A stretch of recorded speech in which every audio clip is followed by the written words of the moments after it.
Good day, everyone. So today we're going to talk about the Lumad future, the Lumad identity and struggles. So in November 2015, a large gathering of indigenous leaders took place in Davao City.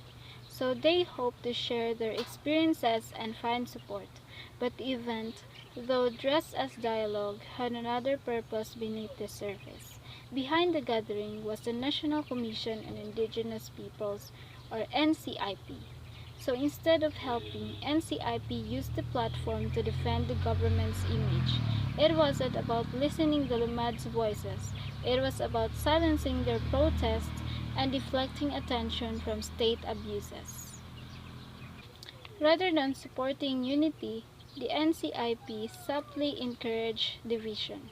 They questioned the use of the term Lumad, making it appear that indigenous groups themselves were rejecting their identity.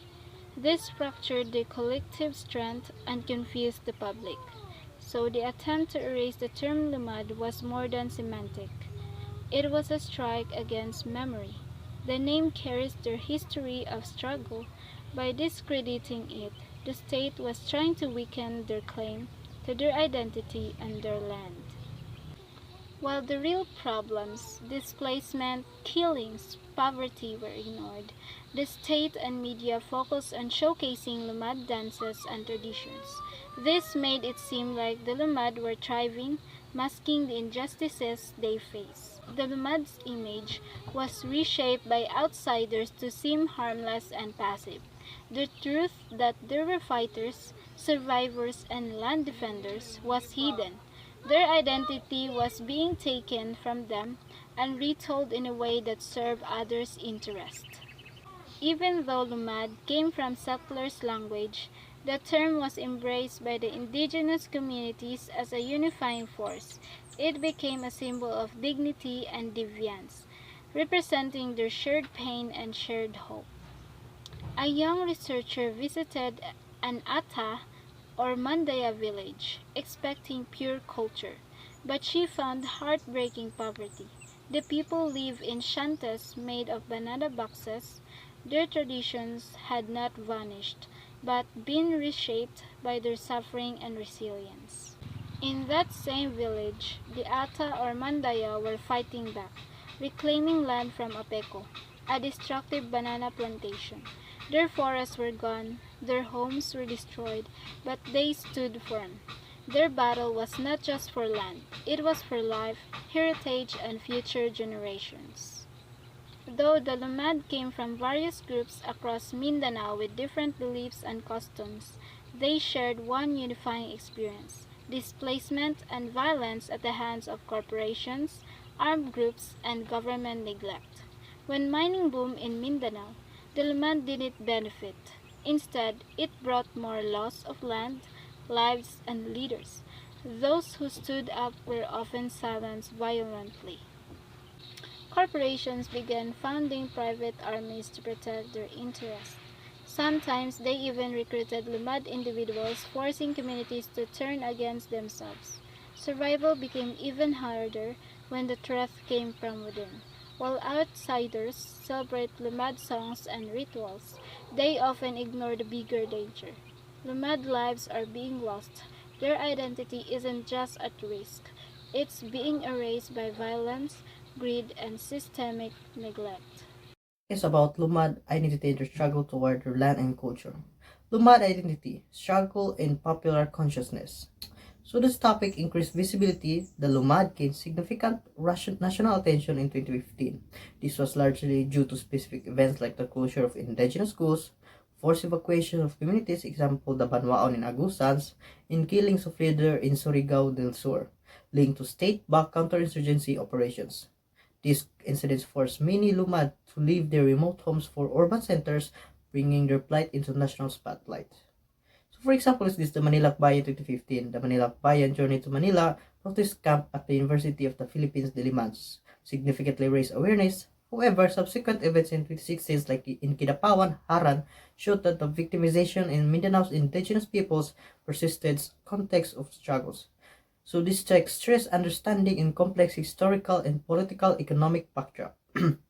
The attacks on Lumad communities are linked to the expansion of large-scale mining and agricultural plantations in Mindanao. This expansion often involves the reconcentration of land, favoring to transnational companies and elite families, leading to the exclusions and poverty of indigenous peasant communities. Crucially, this process is frequently supported by the state's military machinery under the guise of counterinsurgency, Lumad identity as class positions. So this author argues that the viewing Lumad identity not just culturally but primarily as a class position representing disadvantaged and marginalized ethnic groups engaged in an investigatory political project. So next topic is the necessary decouplings. This chapter delves into the theoretical and historical context of the Lumad struggles within the broader narrative of Filipino nation. The flawed Filipino nation. This narrative argues that the story of the Philippine nation is incomplete, flawed, marked by a history of colonial and neo-colonial domination, where foreign interest in co-opted local elite shape political and economic landscape. So this has resulted in the ongoing marginalization of the majority. The Lumad represents a group pushed to the absolute margins, their culture and resources appropriated for national development that primarily benefits the elite few. Complacency towards their plight reflects on collective ignorance of this shared history of oppressions, accumulation with disposition of the states. So the Lumad are framed as victims of historical and ongoing accumulations by disposition, driven by political economic shifts from global to local levels. The states, particularly its war machine, is implicated in concerted efforts to erase the Lumad ideologically by attempting to separate the term Lumad from their struggle and physically. Critiques of property relations. The text critiques the imposition of private property relations during colonizations, which supplanted traditional communal or stewardships of land. This shift corrupted local leaderships, prioritizing private gain over communities' interests, a dynamic scenes as enduring in the modern Philippine elite. While acknowledged scholarly debate on pre-colonial property concepts, the text emphasizes enduring negative impact of the imposed landlord self-systems on the Lumad. So Lumad culture and struggles are presented are potentially offering alternative models. So this way forward are the decoupling and alternatives. So these topics concludes that the emancipation of the Lumad requires a necessary decoupling from the legacies of colonialism and neo-colonialism in the predatory elite states that tie Mindanao to exploitative global economic systems. Citing and reversing Carl Gaspar's points, it envisions an alternative future based on Lumad's resistance and self-determination, prioritizing food security over surplus production, communal relations over class reductions for resource access, community-controlled systems over complex external trade, community sharing over individual wealth accumulation for ecosystems over extractive exploitations. In essence, my topic contextualized the contemporary Lumad struggle within deep historical roots of marginalization driven by colonial and neo-colonial economic demands, examples like logging, plantations, mining. It critiques the role of the state's dominant development models, arguing that true Lumad identity is tied to their political and economic struggle for land and self-determination, which necessitates a fundamental break or decoupling from these oppressive systems. So next report and next topic. Gaspar laments the shift from community-oriented resource sharing to individual wealth accumulation and from ecologically conscious practices extractive exploitation in the Philippines.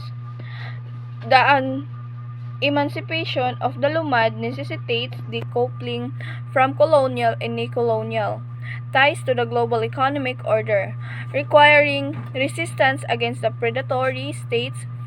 An alternative future envisioned food security replacing surplus production, communal relation replacing the class relation, community control system replacing complex trade, community sharing replacing individual wealth accumulation, and ecosystem respecting practices replacing extractive exploitation.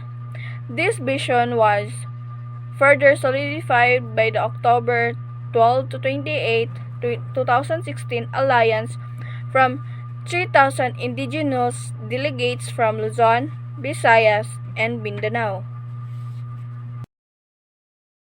In recent years, the Lumad non-Moro indigenous peoples from Mindanao have risen to national attention through movements like Manilakbayan. They traveled long distance to the capital to protest against extrajudicial killings, militarizations, and the instructions of large businesses into their ancestral lands. By 2016, the movement had grown. The Lumad were joined by the Moro and other indigenous groups from Luzon, Visayas, and Mindanao in an event called Lakbayan of National Minorities for Self-Determination and Just Peace. Their goal was to make the Filipino public aware of the shared struggles of the country's marginalized minorities. These groups formed an alliance called Sandugo, inspired by unity of their ancestors during the anti-colonial era. Together, they now fight against the ongoing exploitation of their lands by foreign interests, often supported by the Philippine state. This unity marks a shift in perspective from focusing on their differences to recognizing their common experiences of historical injustice. They also face limited access to services, militarization, and the loss of their ancestral lands due to mining and agribusiness. The national minorities have long been strong in their resistance to foreign domination, and their united struggle continues as they move forward in the fight for self-determination and justice. The pilgrimage and unity of the Moro and other indigenous peoples in the Philippines highlight a significant historical truth. They share a common experience of marginalization. The Lumad now lead the struggle, not just for their own rights but also for others who support their cause